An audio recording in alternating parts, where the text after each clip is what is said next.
Water full नहीं हुआ है, वाटर हाफ ही है मैम इसमें ना अभी, इसलिए।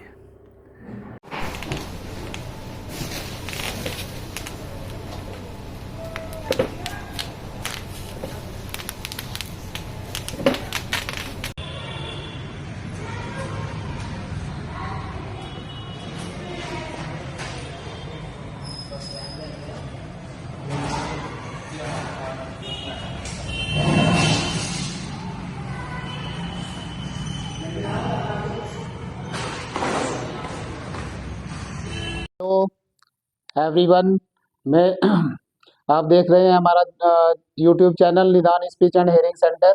और हम आज आपको बताने वाले हैं कि ऑटिज़म क्या होता है। ऑटिज़म के बारे में हम डिस्कस करेंगे। और हमारे इससे पहले कि मैं आप आगे बढ़ूं, तो आप हमारे चैनल को लाइक कीजिए, सब्सक्राइब कीजिए, ताकि आप लोगों का हमें प्यार मिलता रहे और हम आपके पास नई नई जानकारियाँ भेजते रहें। ठीक है, तो हम आगे बढ़ते हैं। अब आते हैं हम ये होता है देखिए ऑटिज्म क्या होता है। What is autism? Autism is a autism spectrum disorder is a developmental condition. Developmental condition और ऑटिज्म सेम होते हैं।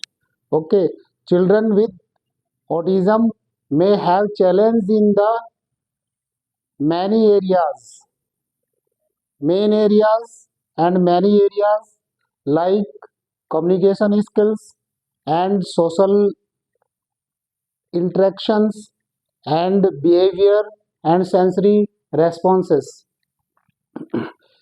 Every child with autism is unique. Some children need more supports, while some are highly talented in specific skills. जो ये children's होते हैं उनके अंदर बहुत टैलेंटेड स्किल्स होते हैं, बट हम उनको क्या करते हैं, निकाल नहीं पाते हैं। वो कैसे निकलते हैं?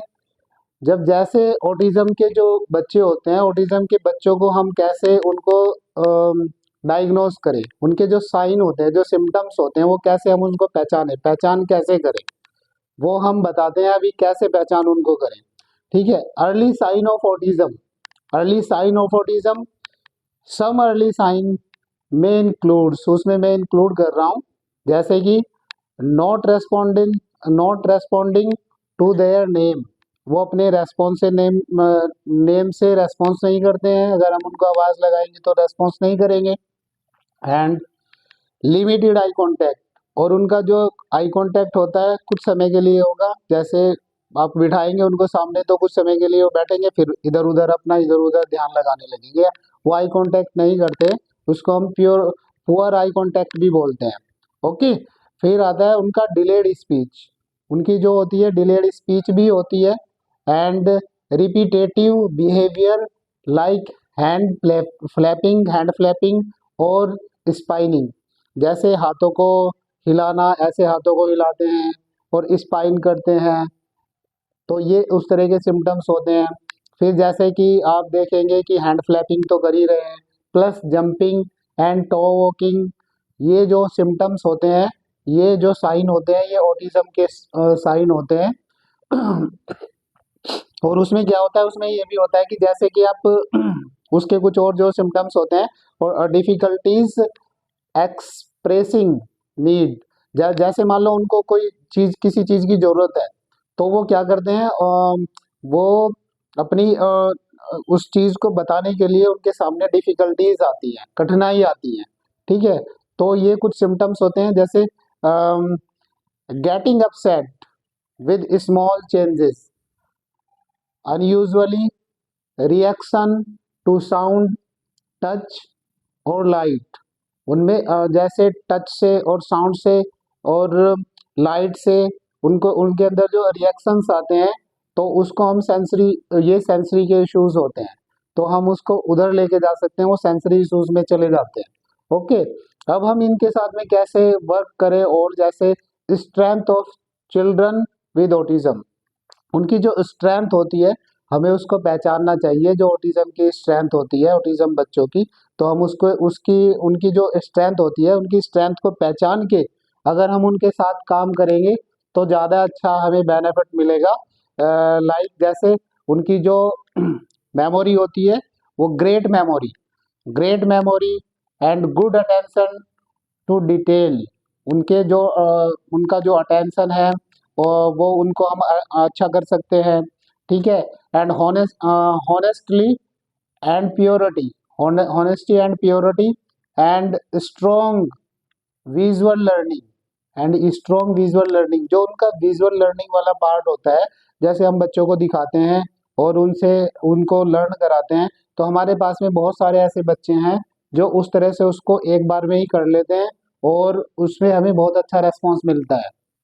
ऐसे बहुत सारे काफ़ी जो हमारे पास अभी बच्चे आ रहे हैं हमारे सेंटर पे, मुजफ्फरनगर में भी और यहाँ देवबंद में भी, तो उस तरह के जो बच्चे आते हैं तो उनमें बहुत सारे ऐसे बच्चे हैं, जैसे अथर्व है या फिर एक पानू बच्ची आती है हमारे पास में, तो उनके साथ में जब हम हमने स्टार्ट किया था, तो जब स्टार्ट किया था तो उसमें क्या हुआ कि अब हम उनको कोई चीज़ हमने उनको विजुअलाइज कराई और उनको बोला, तो वो उसको रिकॉग्नाइज भी करते हैं और आइडेंटिफाई करके उसको स्पीक भी करते हैं, बोलते भी हैं और उनकी स्पीच भी डेवलप होती है और अब उनका राइटिंग स्किल पे वर्क चल रहा है, तो उनमें काफ़ी अच्छा इम्प्रूवमेंट आता है। तो हमें उनकी स्ट्रेंथ को भी पहचानना होगा, तब हम जाके उन बच्चों में बहुत ज़्यादा इम्प्रूवमेंट ला सकते हैं। Okay. And creativity and unique problem solving skills. अब फिर हम उसमें बात करते हैं कि हम इनको सपोर्ट कैसे दे सकते हैं। सपोर्ट हम उनको दे सकते हैं कैसे, सपोर्ट दे सकते हैं हम जैसे कि लाइक थेरेपीज से हम उनको उनके साथ में सपोर्ट कर सकते हैं बच्चों के साथ, जैसे ऑक्यूपेशनल थेरेपी हो गई, स्पीच थेरेपी हो गई और हमारे पास में जैसे बिहेवियर थेरेपी हो गई, ऑक्यूपेशनल थेरेपी हो गई, ये सब, और सेंसरी थेरेपी हो गई, एबीए थेरेपी हो गई, ठीक है। स्पेशल प्लस उसमें हम ऐड कर देते हैं स्पेशल एजुकेशन को उसमें ऐड कर देते हैं, तो उससे हमें काफ़ी अच्छा सपोर्ट मिल जाता है, ठीक है। तो उससे काफ़ी अच्छा सपोर्ट मिल सकता है। How how parents can support, हम पेरेंट्स को कैसे सपोर्ट कर सकते हैं। अब एक टॉपिक आता है ये, हाउ कैन पेरेंट्स सपोर्ट, तो हम पेरेंट्स को कैसे सपोर्ट कर सकते हैं। गिव लव एंड पेशेंस, हमें पेशेंस को पेरेंट्स को बताना चाहिए कि आप उनके साथ अपना पेशेंस रखें और उनके साथ में उन प्यार से उनके साथ जो भी कराएं प्यार से कराएं, उनको हिट ना करें। और हम जो जो भी हमारे पास जितने भी बच्चे आते हैं सेंटर पे हमारे, हम सभी स्टाफ को यही बोलते हैं कि बच्चों को हिट नहीं करना है। अगर हिट करेंगे तो उन बच्चों में हाइपर एक्टिविटी और ज़्यादा बढ़ जाती है। ओके। फिर आगे चलते हैं, हमारा फिर ये है सेलिब्रेट स्मॉल इम्प्रूवमेंट। जब भी उनमें छोटा भी कोई इम्प्रूवमेंट आए तो हमें बच्चों को सेलिब्रेट करना चाहिए, यानी कि उनको मोटिवेट करना चाहिए। जैसे कोई बच्चे ने कोई टास्क पूरा कर दिया है, तो जब बच्चे टास्क पूरा करते हैं तो हम उनको अप्रिसिएट करना चाहिए, उनको मोटिवेट करना चाहिए। मान लो जैसे हमने सपोज करो कि हम कलर आइडेंटिफिकेशन करा रहे हैं, तो कलर आइडेंटिफिकेशन जब हम करा रहे हैं तो जब बच्चे ने किया है जो भी उसने एक्टिविटी करी है, उसके बाद हमें बच्चों को अप्रिशिएट करना चाहिए, चाहे वो क्लैपिंग करके करें, चाहे आप उन्हें कुछ जैसे गिफ्ट दे सकते हैं तो उसके तौर पे भी हम उनको कर सकते हैं, राइट। फिर आता है उसके बाद रिड्यूस स्क्रीन टाइम। जो हम बच्चों का जो ये प्रॉब्लम बच्चों में आती है, वो आती है किस वजह से आती है, और उसमें ज़्यादातर जो भी पेरेंट्स रहते हैं या तो वो इंडिविजुअल फैमिली में रहते हैं, या फिर क्या होता है कि जो मदर होती हैं वो अपना घर का काम करते हुए बच्चों को फ़ोन दे देती हैं, तो उस वजह से भी बच्चों में ये प्रॉब्लम बढ़ सकती है, ठीक है। तो हमें स्क्रीन टाइम को हमें कम करना होगा इन बच्चों की, तब हम उनमें ज़्यादा इम्प्रूवमेंट ला सकते हैं। ओके। फॉलो डेली रूटीन, जो भी डेली रूटीन में आपको यहाँ पे हमारे सेंटर पे बताया जाता है आप उसको फॉलो करें, और उसको फॉलो करने के साथ साथ बच्चों में रिजल्ट ज़्यादा ज़्यादा आएगा और रिकवरी ज़्यादा जल्दी हो सकती है। ओके। फिर आगे चलते हैं, फिर हमारा आता है वर्क रेगुलरली विद थेरेपिस्ट। ये बहुत इम्पोर्टेंट है, ये बहुत ज़्यादा इम्पोर्टेंट है, क्योंकि आप अगर थेरेपिस्ट के टच से हट जाते हैं तो फिर बच्चों में वो जो इम्प्रूवमेंट आना स्टार्ट होता है। पेरेंट्स को क्या लगता है कि कुछ समय के लिए हम करा लेते हैं फिर छोड़ देंगे, तो फिर जो इम्प्रूवमेंट आने शुरू होते हैं वो फिर पीछे चले जाते हैं। वो इम्प्रूवमेंट जब आना शुरू हुआ तभी आपने उसको छोड़ दिया, थेरेपी जाना बंद कर दिया, तो फिर क्या हुआ कि फिर जो इम्प्रूवमेंट आने वाला था वो इम्प्रूवमेंट नीचे चला जाता है।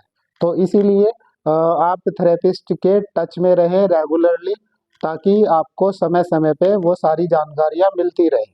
ओके, फिर आगे नेक्स्ट आता है हमारा understand that progress takes time. ठीक है, जो बच्चों में इम्प्रूवमेंट आ रहा है उसको आप समझें, और उसको समझने के साथ साथ उसकी जो प्रोग्रेस हो रही है उस प्रोग्रेस को भी आपको समझना है, और जो उसको समझ के फिर उसके आगे नेक्स्ट स्टेप लेना है। ठीक है, जैसे बच्चों में क्या है कि लाइक बच्चों में अभी कुछ बच्चों में सपोज करते हैं कि एक बच्चा है और एक बच्चे के हम ऊपर काम कर रहे हैं, और उसमें सीटिंग भी आ गई है और हैंड आई कोऑर्डिनेशन भी आ गया है, राइट, और फिर उसमें स्पीच भी आ गई है, और उसमें अभी क्या रह गया है, कंसंट्रेशन भी आ गया है। लेकिन वो जो है उसमें जो राइटिंग का स्किल डेवलप है वो नहीं हो पाया है।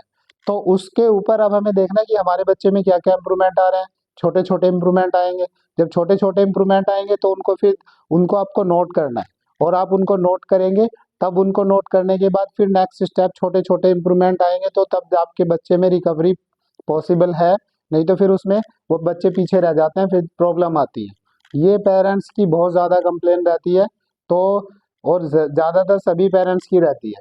और आप जितना ज़्यादा उनके साथ में इस तरह से लेके वर्क करेंगे तो ज़्यादा उनमें इम्प्रूवमेंट आएगा, और डेफिनेटली ही आएगा अगर आप उसको इस तरह से करेंगे तो। ठीक है, फिर आता है आगे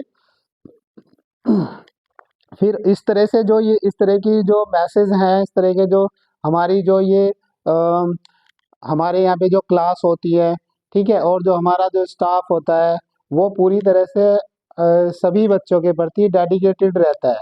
ठीक है, और छोटे छोटे गोल्स लेके अगर हम उनके ऊपर काम करेंगे तो ज़्यादा इम्प्रूवमेंट आने के चांसेस रहते हैं।